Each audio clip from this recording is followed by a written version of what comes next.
Guys, just a bit of fun here, but something that really is worth considering is, can your vehicle fit in your garage? Mine cannot fit in my garage. My garage is too small here where I live now in Newcastle in Australia. It's not something we always think about when we go to buy a car. But if you're going to buy a pickup truck, yeah, there's a good chance it's not going to fit in your garage.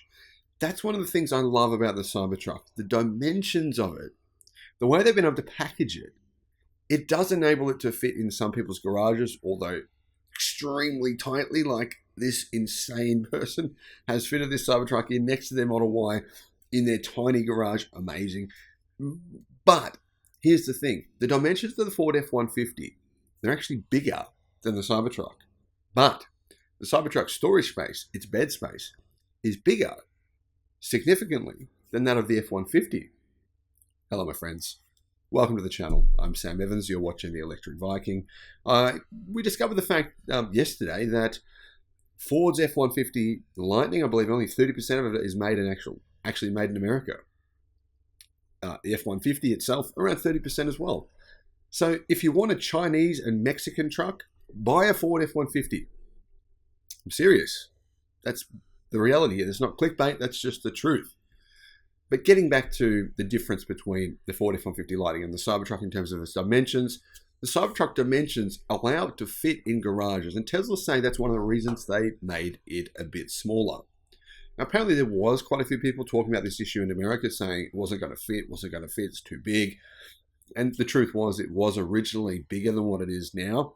The initial show version that Tesla showed off at the initial reveal was, it was too big for a lot of people's garages. Tesla shrunk it a bit.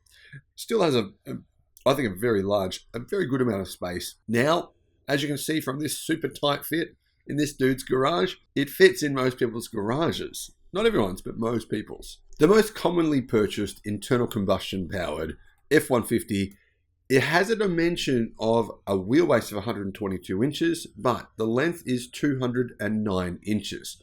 209 inches long, and the width is 79.9 inches. So let's just make that 80 inches for the width.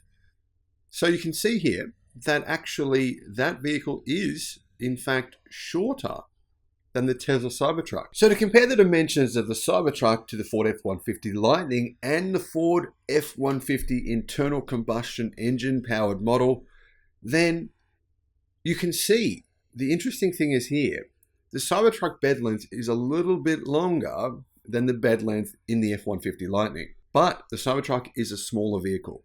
In fact, it's smaller by 8 inches, which is quite a bit. That's about 200 millimeters, 20 centimeters. Quite a big difference here, 8 inches. So it's 223.7 inches long. That's the Cybertruck. And the F-150 Lightning is 231 inches long, or 231.8. 8 inches difference. But the Cybertruck bed length, like I said, is longer.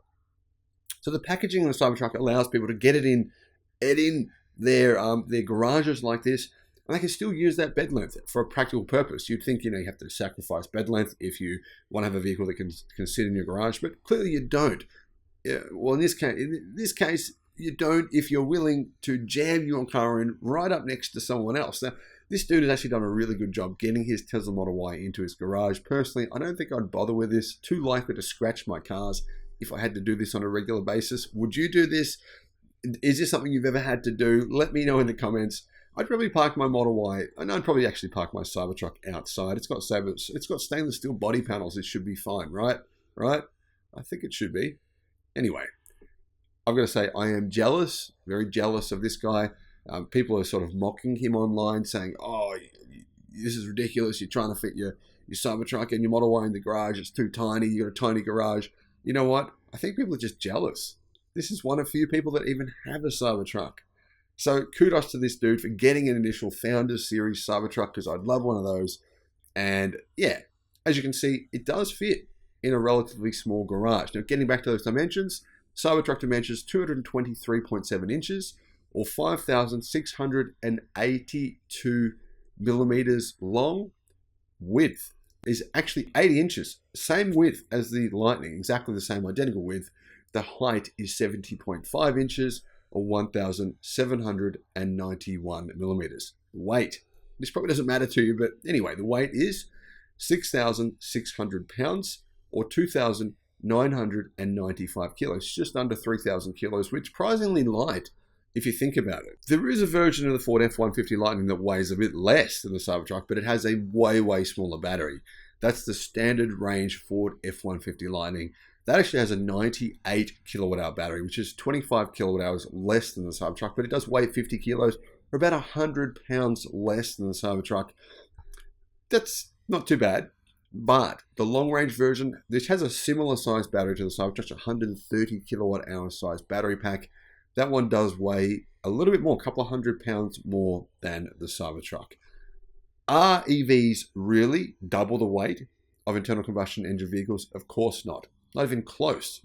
F-150 Lightning, about 5, maybe in some, about 7% heavier than the internal combustion version. Cybertruck, well, there is no internal combustion version, but a similarly sized car to a Cybertruck, similarly sized pickup truck, they're about the same weight, maybe about 5% heavier for the Cybertruck, but it's not much different.